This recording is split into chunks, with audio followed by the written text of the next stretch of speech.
And we are intentionally doing this review right now, going straight into the sun to try to stress test this dash cams to see if in fact you can see the people on the left right there. Oh, still can't quite see them. Oh, could you see them very well? Well, here's what I like about this dash cam. First of all, it does not have a startup chime. Secondly, what I absolutely love about this thing is that there's a rear camera behind me, and that it's all saved onto one micro SD card, which that SD card is included with the purchase of this dash cam.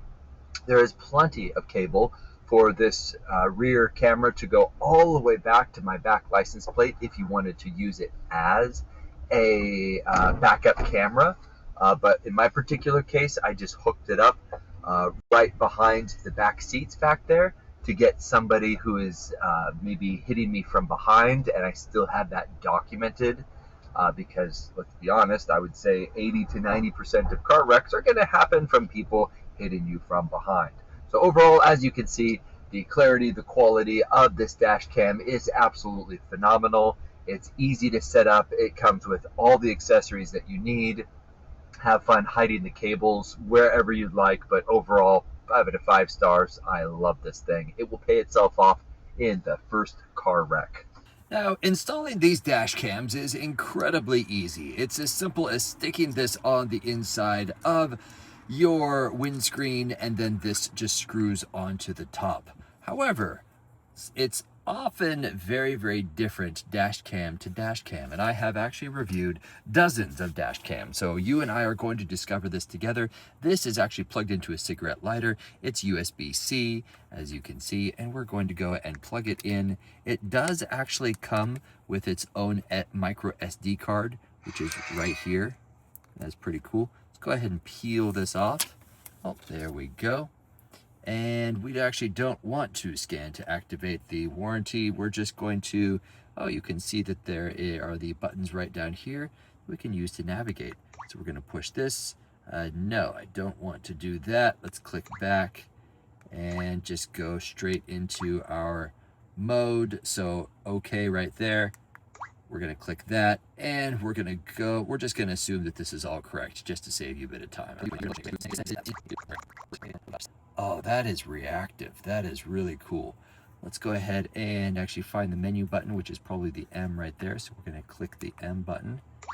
And yeah, sure enough, that is the menu button. We're going to go into settings. Whenever you get something, always go to settings first and foremost, pushing the OK right down here. And all right, we've got our loop recording.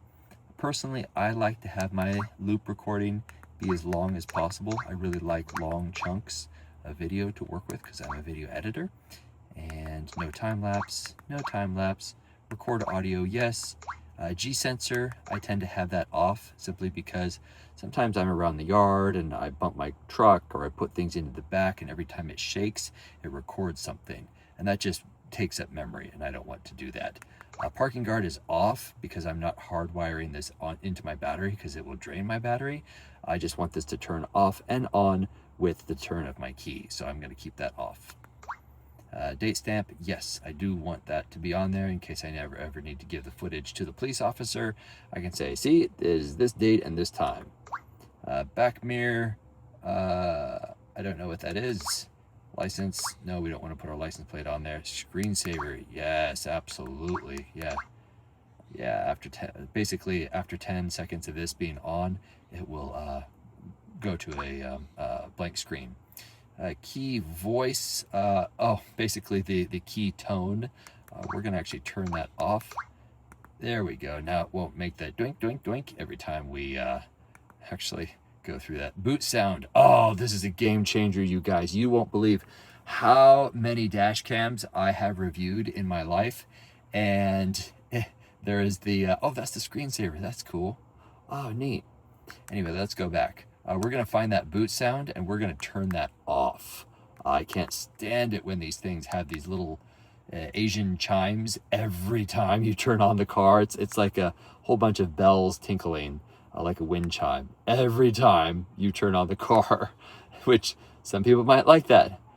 Summertime, My guess is that is daylight savings time, so we're going to turn that on.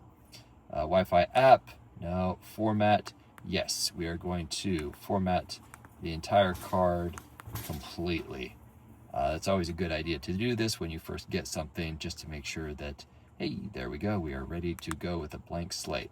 So I just clicked back right there. So we are in settings and then back to car record. Great. So it is recording right there.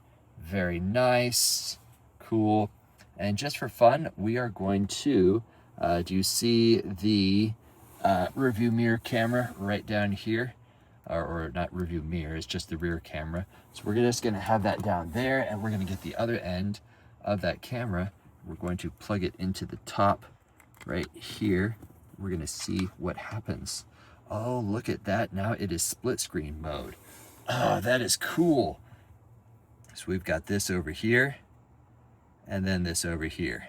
That's cool. Oh, and after 10 seconds, apparently it goes to a clock.